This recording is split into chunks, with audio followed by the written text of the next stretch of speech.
Guys that have just gotten here. For those of you that don't know, Robert Mugabe is the leader of Zimbabwe, which used to be called Rhodesia. Of course, there were any number of colonial issues there that led to the creation of the state of Zimbabwe under Robert Mugabe. And initially, this was a great thing. He improved the economy. He was quite, open to allowing whites, blacks to live together. But over time, of course, he became what we know today as a very, very nasty dictator.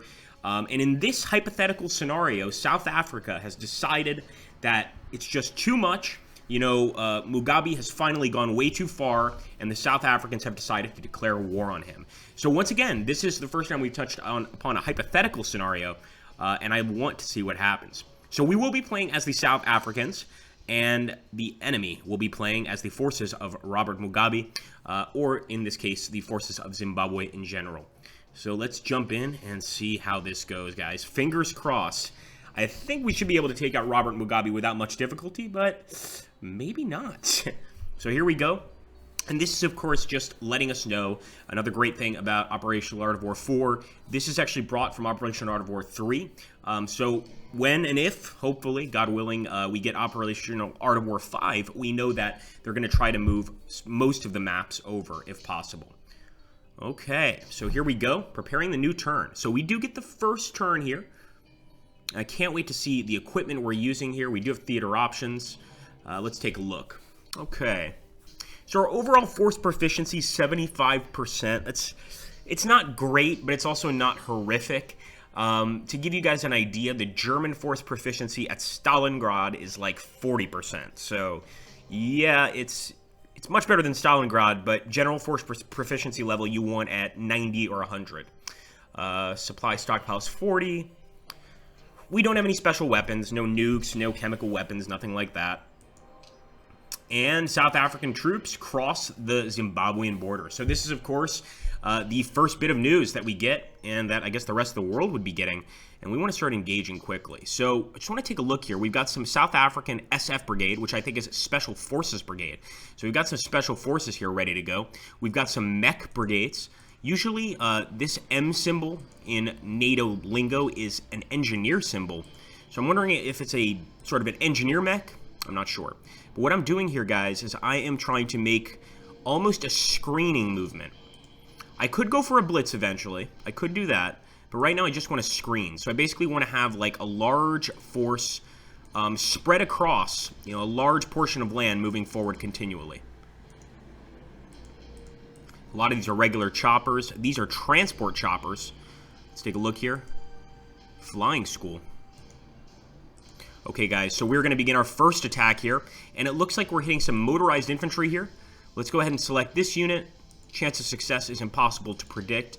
Totally understandable, but we're bringing in a lot of support. And we're also going to bring in some air support here from the South African 16th Air Assault Brigade. Those are helicopters, I would guess Apaches. Definitely something with missiles on it that can do a lot of damage. No doubt about that. Let's see. Now, there are some other units we can actually send in. I've never seen the board train option. Maybe we do need to board a train to get out of here. Or maybe we need to board a train to actually get to the airfield. That would make sense. Okay, those guys are already going on for the attack.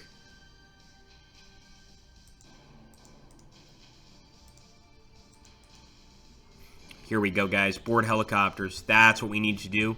And now we can actually do some interesting stuff. We could drop behind enemy lines and do a lot of stuff here. I think I'm going to try drop behind the enemy lines. We'll dig in. So we've deployed. But if we're going to do that, we absolutely need to bring some more guys. Let's go ahead and board the aircraft, entire group. Yeah, guys, this is a true invasion, no doubt about it. So we are actually sort of trying to get behind the enemy lines with our special forces and our helicopters, or I should say our cavalry, air cavalry. And we are going to go ahead and attack this town behind our initial attack. So this is fascinating stuff here. Definitely going to bring out the air assault brigade. It could probably help. And it looks like they took a little bit of damage there, maybe from an anti-aircraft gun. Let's go ahead and take them out. Zimbabwe's forces are actually quite loyal to Mugabe, so the guys that he employs in his army are loyalists for the most part. We are not facing soldiers that aren't exactly supportive of him. We're definitely facing crack troops. So let's see if we can't bring the rest of these folks over in the train to the airfield. We'll board the train, entire group. And what we're trying to do is get them all over here to this area where we can, of course, eventually send them into Zimbabwe.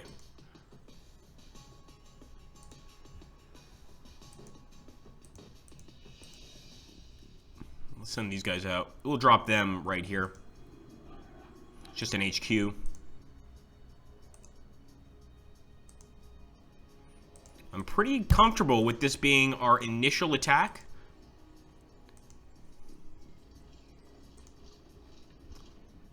But I want to make sure we've done everything. Of course, we really do want to get everybody over here on a chopper and in country. Let's take a look here.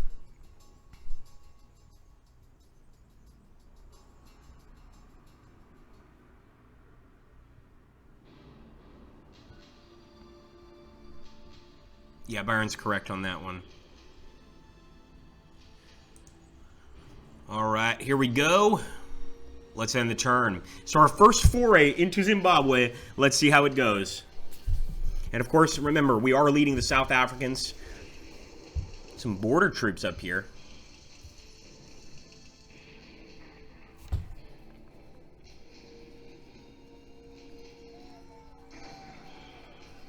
Man, if they hold, that is going to be incredible. They definitely have mechanized divisions. We can see that. But we've absolutely forced them back. Now, what about our paratroopers? Yes, we have forced them back and liberated the town. Of course, the term liberation, especially used in this context, doesn't necessarily mean what you think it does. So let's take a look here. And as you can see, another thing about this alternative scenario is this is not just a South African war, but it's actually sanctioned by the United Nations. So we are more or less a UN force here. Look at the damage we did there, but also look at the kind of weapons these guys have under their command. You know, Zimbabwe does have a standing army. They've got Cascavel 90 millimeters here. We're not fighting the Viet Cong here. We're fighting a standing army. It might not be as strong as the one we have, but it's going to put up some resistance. And for instance, over here, I mean, we essentially lost just as many men as the enemy did on the attack. We have a few Javelin missiles, a Starstreak MP Sam. Love the name there, Starstreak. And yet, we did take a few losses. So we will continue forward. And really my goal right now, the operation that I'm focused on, is making sure that these two groups of units meet up together. So, what does that mean? That means we've got to get across the river. I mean, this is not your typical river. There are crocodiles in here. There's a lot of bad stuff that you don't want to encounter if you can at all help it. So we are going to have to sort of move out in a group. I was trying to do that screen formation, but I don't think it's going to be possible because it looks like the only way to get across here is this zone. So we'll plan an attack. And again, we are just pushing through with everything here to break the enemy. Chance of success is excellent, but I'm still bringing in air support just to do as much damage as I can to these units. You can see there are quite a lot of units here, so destroying them or damaging them would help us later on, I think. And let's see if these guys can move. No, I think they've done their movement for the turn. That attack pretty much sapped their strength.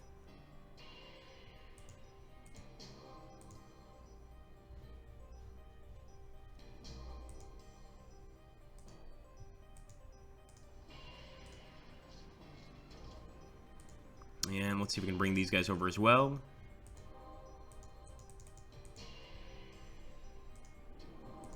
Okay, guys, here we go. We will end the turn. I'm going to look around to see if we have any commando units that I'm missing that might be under our control, but I don't believe so. No. We could actually be using our air units to strike at any target around here, really. I mean, look at that. Our air units can reach all the way back here, which is incredible. So in terms of air supremacy, ours is 5, theirs is 2. Yeah, we definitely have better air supremacy. Okay, let's end the turn.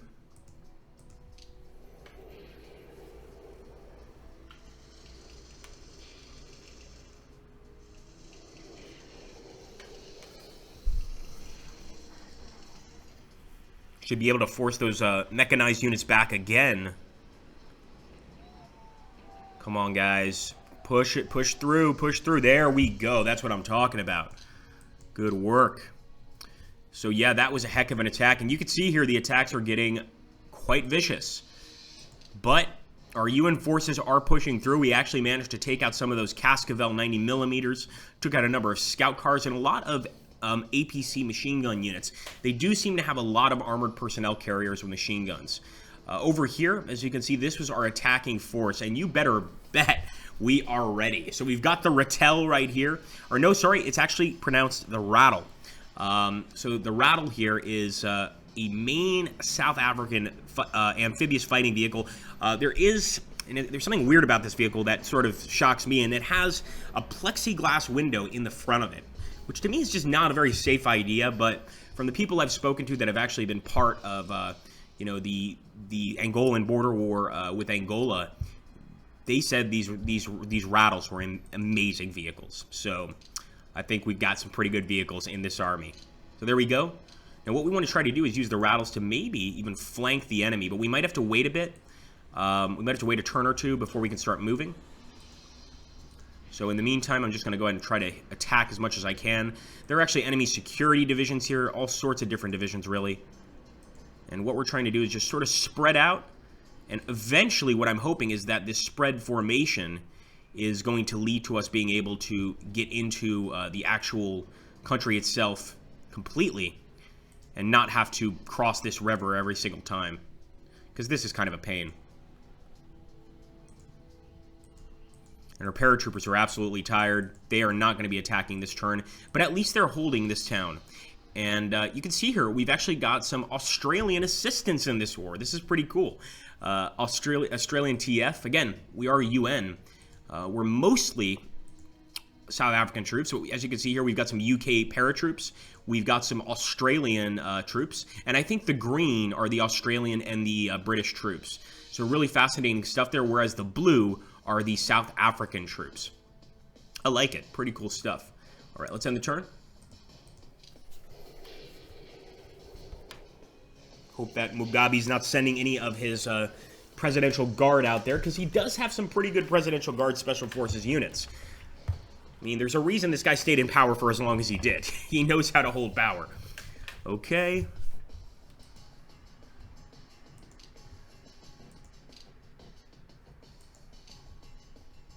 We might have to wait for the enemy's turn before we really start doing any major moves. As you can see, none of our guys can really move anymore. This turn, it's really, at this point, turn it over to the enemy, see what they do, and move from there.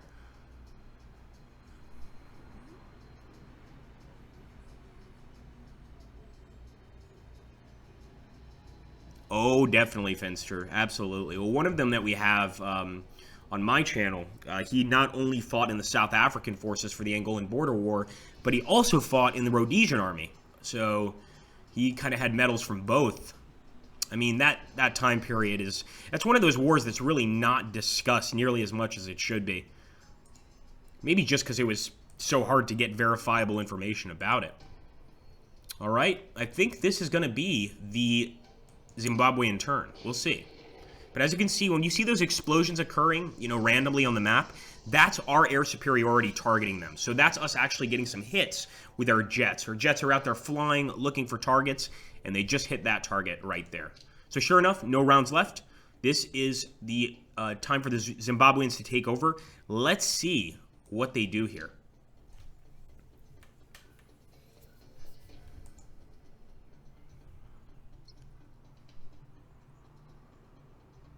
If you guys look to the east, that's the Mozambique border.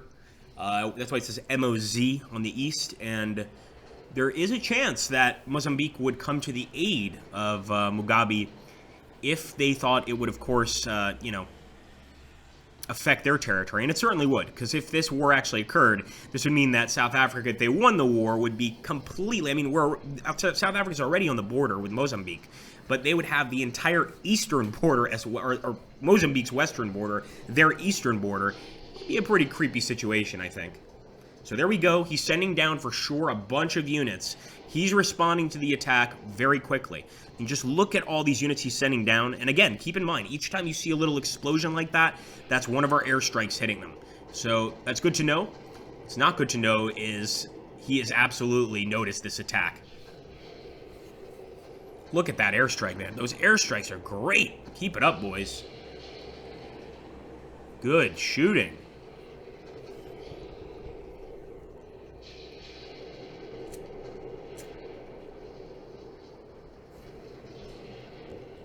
Unbelievable, guys. I love this air superiority. Right now, our air superiority is 5, and theirs is 0, which leads me to believe that we've probably just been hitting some of their air bases. And now ours is 8, and theirs is 0.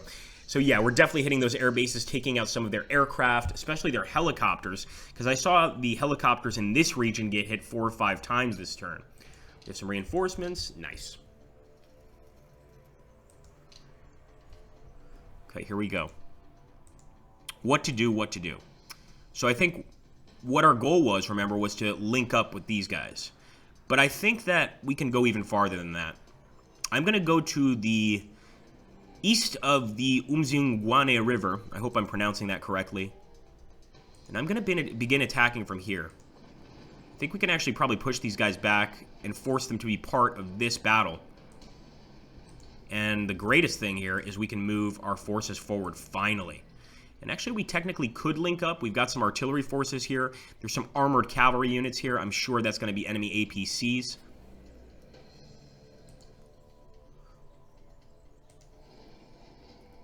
So we're going to break to the west. Here we go.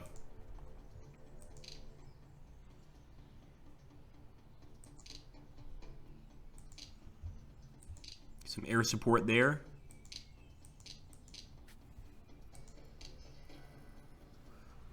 Right now, the chance of success is very poor, so we need to keep on sending men in. And the distance here could be an issue. So the distance could be so great, the amount of movement they had to do, that they're not able to attack. But no, look at that. As soon as we sent them in, they hit them. And these are absolutely Zimbabwean special forces. When you see that X on a unit, now an X on a box is an infantry unit. But an X on a box with 2 arrows at the end of each line, that's a special forces unit.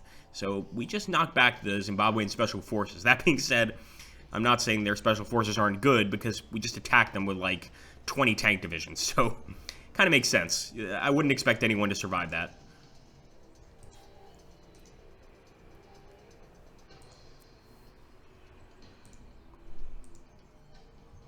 You can ignore the Zimbabwean border guard, doesn't really matter, but what I do want to do is go after the HQ here. Obviously, knocking out their officer corps is very important. Chance of success is very poor. Yeah, we absolutely want to bring in some more support for this attack. Even if it means just a few regular infantry units. I mean, everything helps.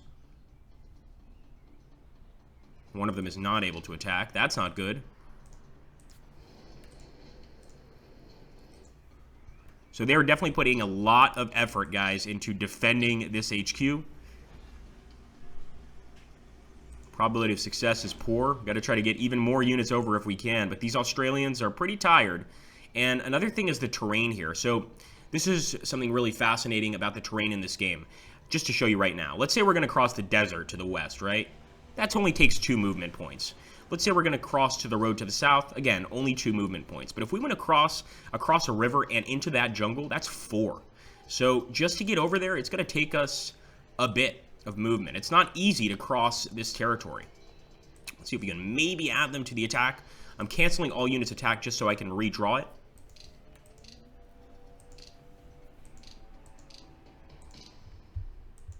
Alright, success is poor. We just have to hope that this works out. Pretty straightforward.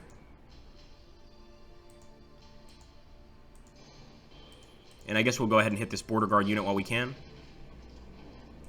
Although they're a bit late to the party.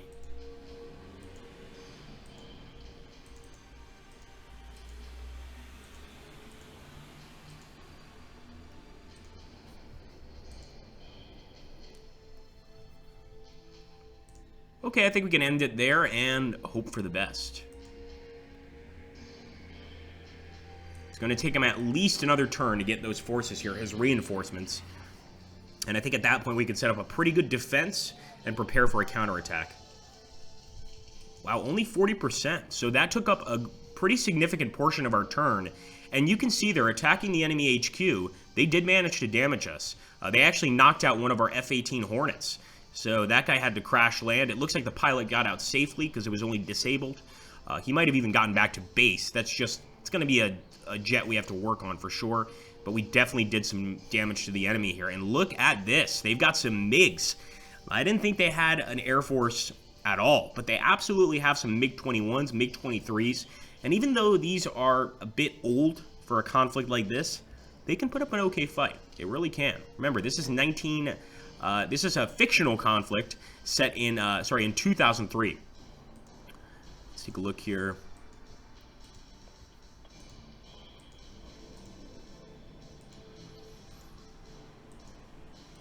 So I'm starting to spread out a bit here because I see them getting around us. I don't think they're trying to surround us because they don't have enough troops to do that. But I do think that they're starting to send all units from any location over here where our paratroopers dropped.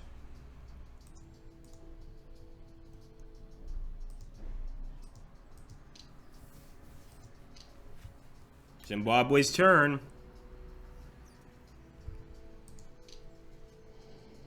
All right, the reinforcements are on the way. Some of them have already gotten here. You can see some of those special forces units realigning, and there's actually a tank unit to the south that might be trying to cut off our line of supply. So we need to attend to that very quickly, maybe even strike it with some aircraft if we can't get to it with any units. Oh, that's got to be some MiGs. Those were definitely some MiGs actually bombing us. That's enemy air superiority there. So during this turn, they have better air superiority. Boom. Wow. Maybe we bit off a bit more than we could chew. What do you guys think? Zimbabwe's not looking like such an easy enemy now. And here, for instance, I mean, some of these battles are, like, really damaging to us. Although it was a small group of men, so I won't feel too bad about it.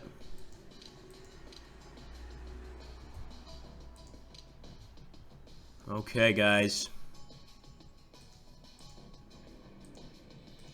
I'm going to start just single unit moving so we can get the best concentric attack.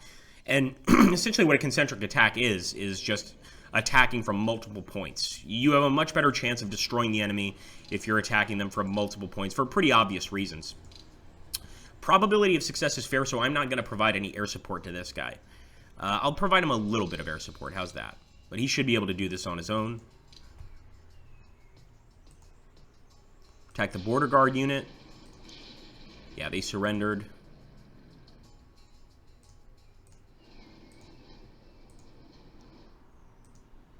It's not necessarily a good idea to mix and match these units. Like, you kind of want to keep the South Africans with the South Africans and the British and the Australians with the British and the Australians. And that has to do a lot with the HQs.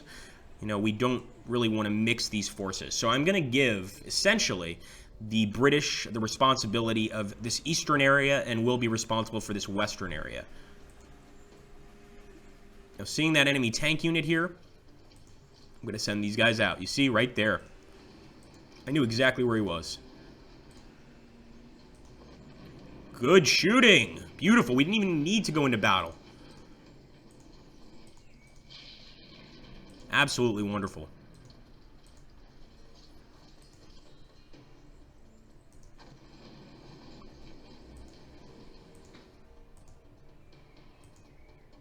Okay, let's see how this goes. I mean, things are going great so far. I am surprised by the ability of the enemy to use those MiGs successfully. It really is shocking.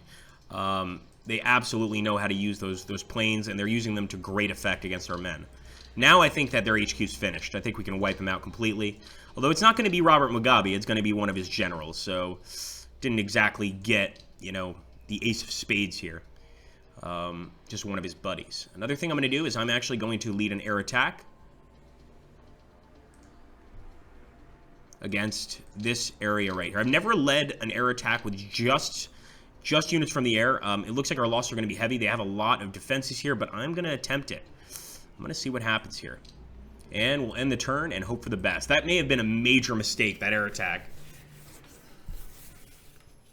They're definitely being pushed away from the roads. Their special forces units cannot stand up to our mechanized units. It's just not going to happen.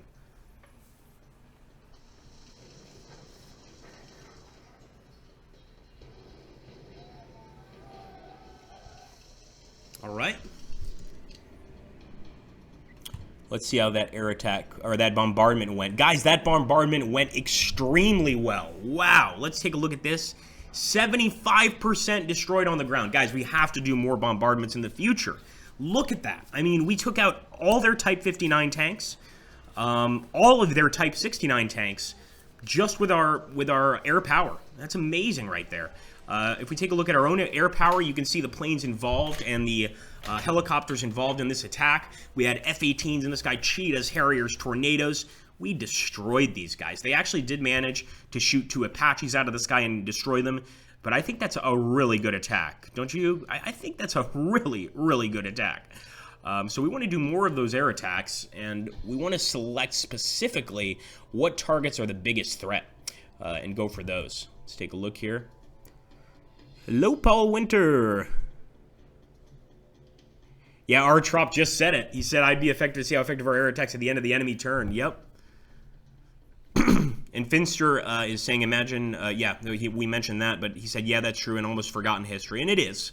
It is. It's also, I think it's also the fact that the Angolan border war really isn't one war. It's just so many different wars. You know, you could call it 3 or 4 wars even.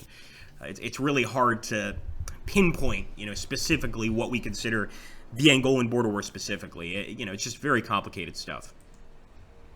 Okay, let's see. Got some tanks. Rolling through the desert. We're trying to flank the enemy at this point.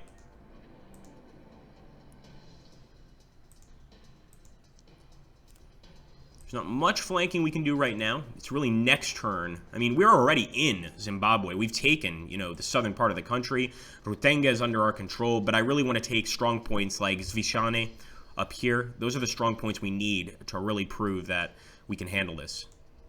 So yeah, we're going to have to turn it over to the enemy. The turns here, and again, it depends what scenario you're playing. The turns in this scenario seem to be basically 2 stages per turn. It's usually like 3 or 4.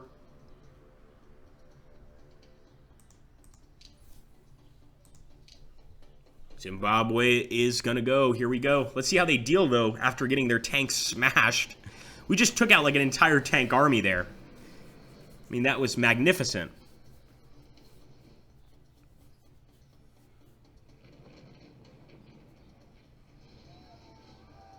Okay, Special Forces did manage to push one of our units back there. Got to be careful. Those Special Forces, they can be a problem. And even though it wasn't a massive attack, as you can see there, still enough to send our guys back, and we don't want that. We want to have full control of our line.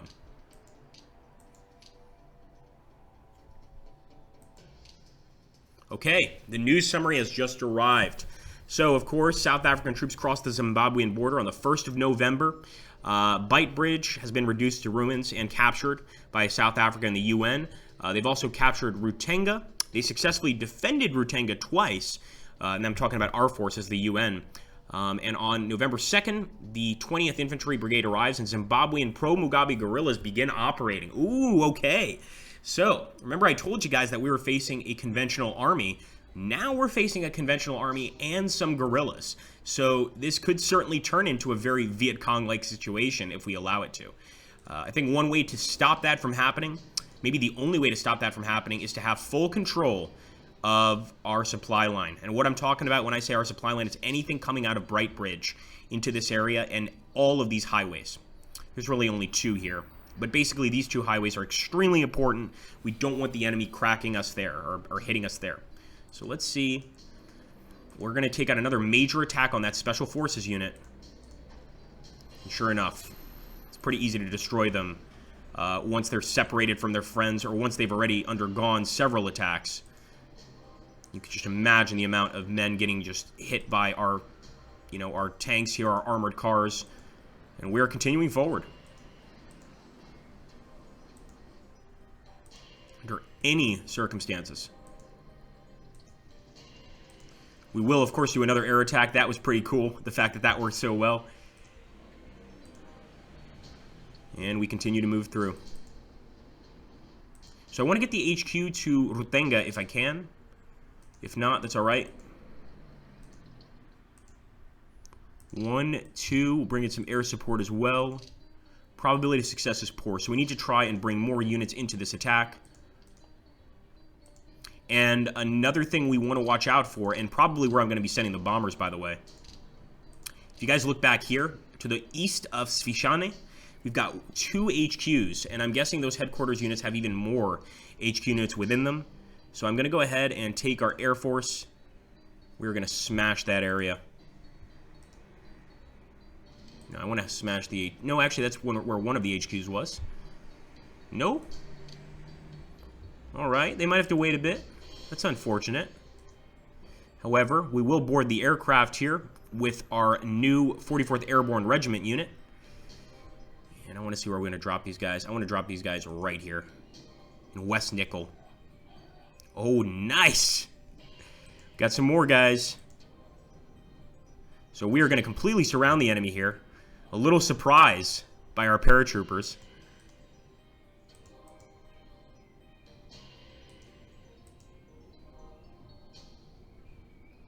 Let's see if we can make this surprise work. No, so we can't attack since we've landed this turn. We might be able to attack. Hold on a second. Alright, guys. Paratrooper time. Only 2 of them are going to be able to do this, but I believe in them. I believe in these paras. Let's see what country they come from. Airborne Regiment, 44th Airborne Regiment, 1st South African. So these are South Africans. Okay. Look at that, guys. A lot of reinforcements.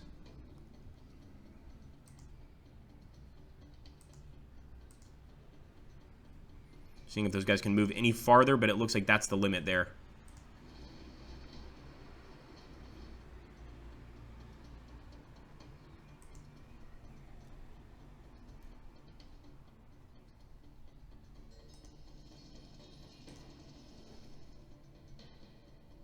We're going to change this chopper's mission to combat support, so I'm hoping that he will assist the paratroopers in any sort of attack that they're going to undergo.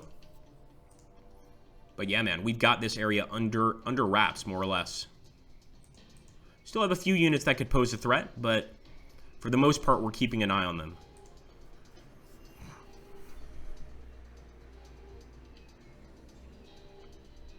Black Knight, that has nothing to do with me, man. I'm just the streamer here. So what likely happened is it wasn't updated by the company. But from what I'm seeing now, it's the operational Art of War 4.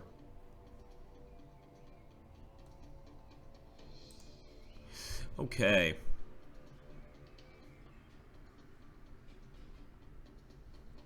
We're going to get a zoomed up view for those of you guys that are new to the game, sort of show you the different possibilities. You can, of course, zoom out. I like it more zoomed out, so I get like a bigger view of the map. But I have to admit, sometimes like zooming in like this is pretty fun. Getting like a real up-close view, not just of the enemy units, but of the terrain involved in these wars. Okay, and the turn. Ooh, sorry.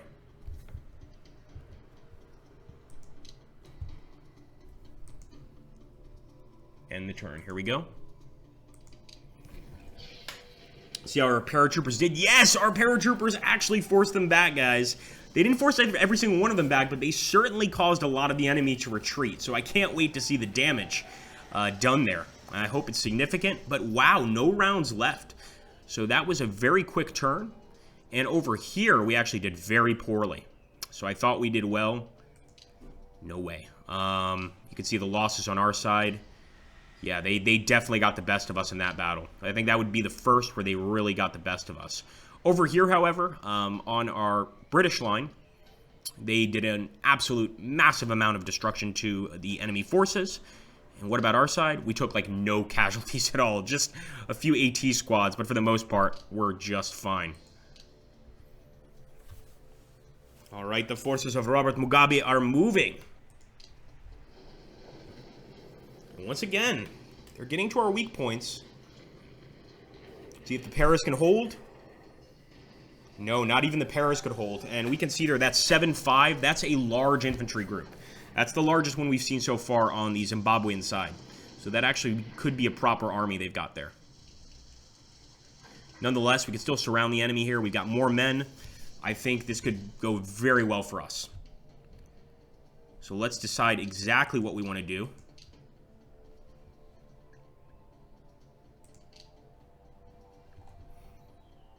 First thing we need to do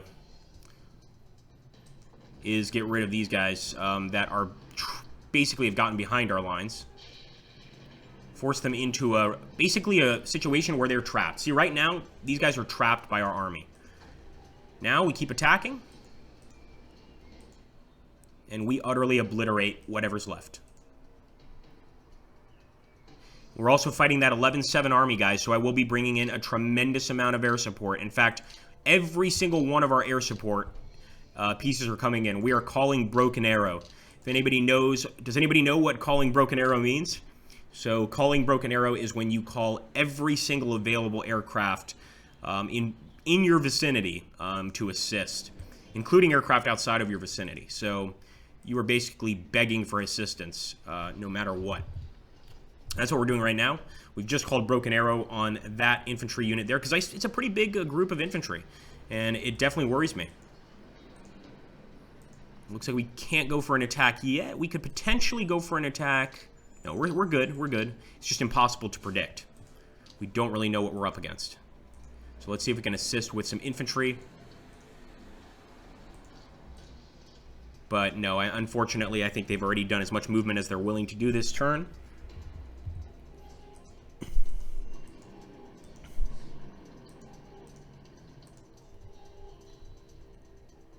And here we're planning an attack with our paratroopers. We've also got some support. Unfortunately, we can't bring every unit to this attack because a lot of them are involved in that other one. So we're going to bring this paratrooper unit down, and they really should be able to make a major difference. So let's end the turn. I'm feeling good about this one. I'm feeling very good about this one. Boom. For the paras. Good work. The frustrating thing is their special forces keep breaking through our lines and sort of getting behind our lines. It's more of an annoyance than anything. It doesn't really affect us. We're moving forward with no issues, but it's basically their tactic, is to use those special forces to break little holes in our lines, and I guess eventually totally break us down. Alright, so that's the attack we did on their SF troops. Completely crushed them there. Almost none lost on our side, although we actually lost 2 rattles, and I don't like losing rattles. It's a very good vehicle. We've got plenty of them, but to lose 2 on an attack like that, it's kind of sad. A little bit sad. So as you can see, we can't attack consistently. That's another problem. Our units do get tired, which is pretty normal. You know, they can't just be attacking non-stop. That's not a possibility.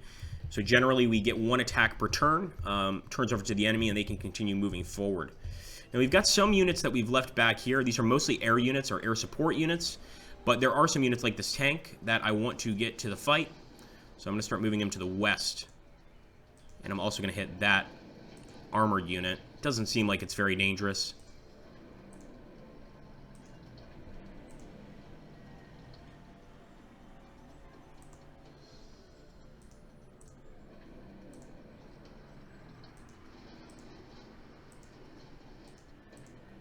Oh yeah, nice. The paratroopers got another one. What about over here? I'm a little concerned about this area just because we're leaving Rutenga open, but we also have to watch this river area because we've got the enemy motor infantry there.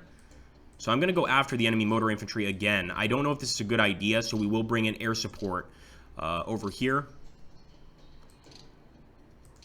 Let's hope that's sufficient to break whatever is in this general part of the map.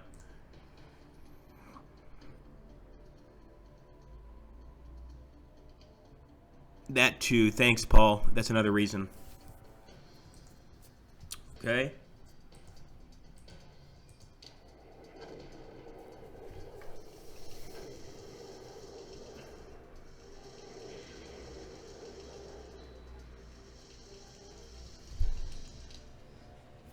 Let's see how these attacks went.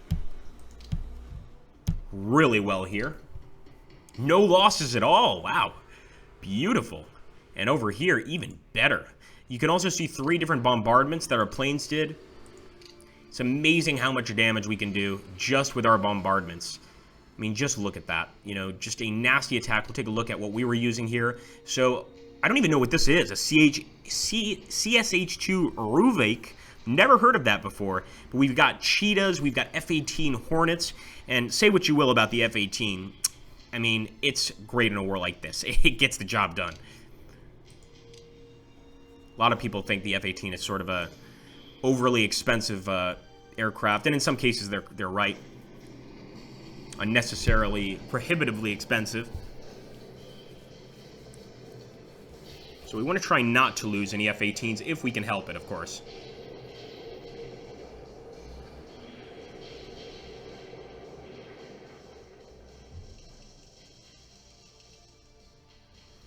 I wonder, and I want to know what you guys think.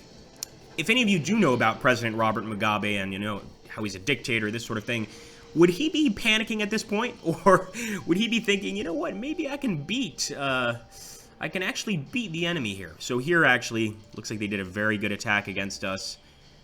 It wasn't incredibly good, but considering what they have, not bad.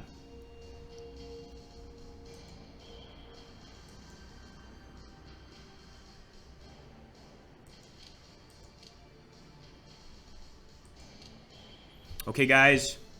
Yeah, no new news, so basically pretty much standard stuff. Interesting. Anti-Mugabe guerrillas begin operating. Guys, this is really cool. So I didn't even consider that could happen. And remember, the guys that code these scenarios, they can put in any mix and match they want. In this case, we might even get some guerrilla forces that want to work against Mugabe that are going to fight for us. Of course, Mugabe's a dictator, so it makes sense that there would be quite a few people in his country that would want to work with us to overthrow him. Now, the one thing that I have a concern about now is that armored unit. And look at this, guys. It's a Libyan Expeditionary Force. Now, for those of you that can't put two and two together, 2003, this is Gaddafi's forces. Gaddafi's still around, and he has officially sent tanks to support Robert Mugabe in holding power. This is crazy. So, we definitely want to put an end to those Libyan units and make them regret ever coming in to this area or into this conflict. But that's fascinating, man. So there's so many different factions operating in this alternative war. I love it. This could be almost a Tom Clancy novel. We want to get rid of that large infantry group as well, guys. That's going to be very important. So I'm going to group move here. And I hope we can destroy them. I don't know if we're going to be able to this turn. Let's see. Chance of success is very poor. I'm going to bring in support because we can't let these guys be behind our lines. Just unacceptable.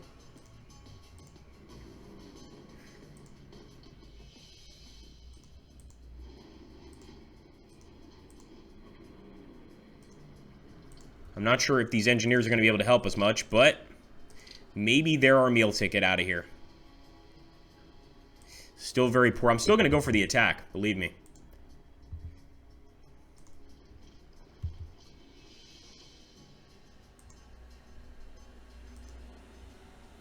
And we've got some Australian Special Forces on the way, guys. Oh, yeah.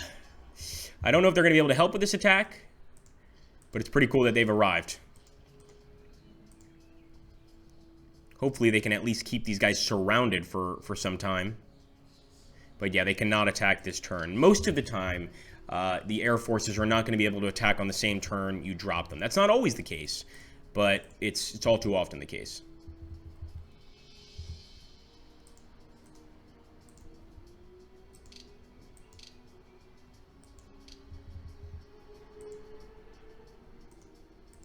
Okay, guys, very interesting.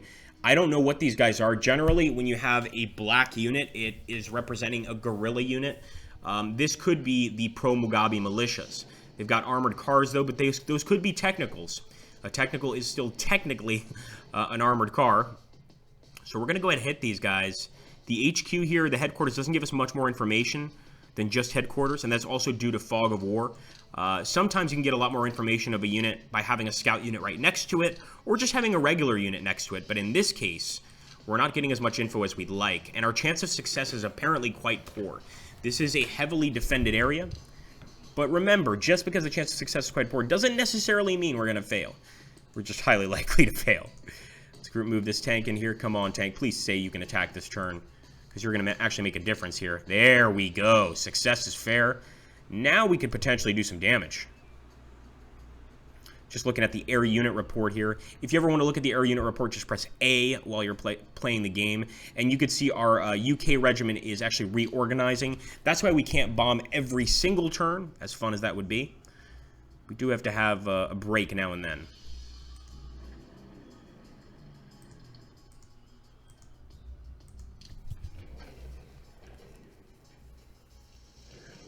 Okay, this unit, the surrounded unit, please tell me we destroyed them. We definitely knocked their strength down, but we didn't destroy them. What about the Libyan Expeditionary Forces?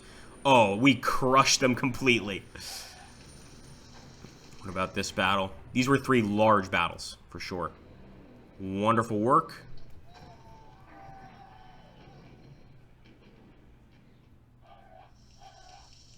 No rounds left. But look at some of these attacks. Here, completely destroyed every single one of those enemy armored units. That is a huge win. I mean, no more T-62s in that group, no more T-72s, no more anything. It's all gone. Our losses, 1 wheeled Spog. That's okay. I don't mind. And over here, this is our eastern attack. Nothing to really write home about. What about here? Now, this was an airstrike. And once again, definitely had the intended effect. This was an airstrike plus an infantry and armored attack here.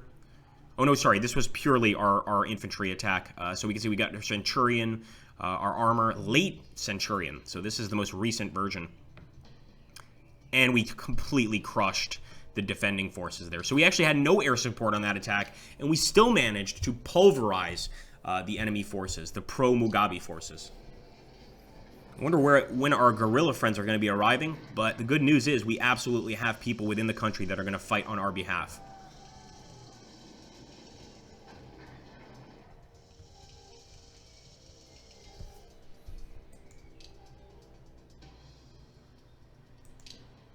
All right, let's see. So now, interesting, guys. We're getting to November 4th now. So this is only 4 days of conflict. And one could imagine a modern war like this is exactly how it would go. Within day 4, you'd be pretty much in the country. So we can see here, November 4th, Botswana government shuts down supply route to Zimbabwe. Mugabe issues a call for African volunteers to fight what he calls reactionaries and colonialists. That's scary. So that means that people could be arriving from multiple African nations to assist Mugabe here in basically defending his country from a UN resolution attack. And this is a UN resolution. Essentially, the UN has decided Mugabe is a threat to humanity and that they have to move in to destroy it. And of course, the South Africans are more than happy to help out. That being said, guys, I'm going to go ahead and save this game. I hope you guys enjoyed yourselves. I certainly did. I absolutely love these hypothetical scenarios. And this is the first time we actually looked at one of the hypothetical scenarios in the game from the many different things you could choose from, of course. A really cool one at that. Let's take a look here at the chat. Yeah, our trop in regards to Mugabe saying, I'm not sure his ego would let him panic yet. Wouldn't the reinforcement report tell you what you have coming in which turn? Yes, the reinforcement will tell you what you have coming, or at least when it's expected. Keep in mind that sometimes reinforcements are supposed to arrive and they don't. But that really depends on the scenario. Each scenario is different. One can almost say that each scenario in the Operational Art of War 4 functions as almost its own game, which is really cool.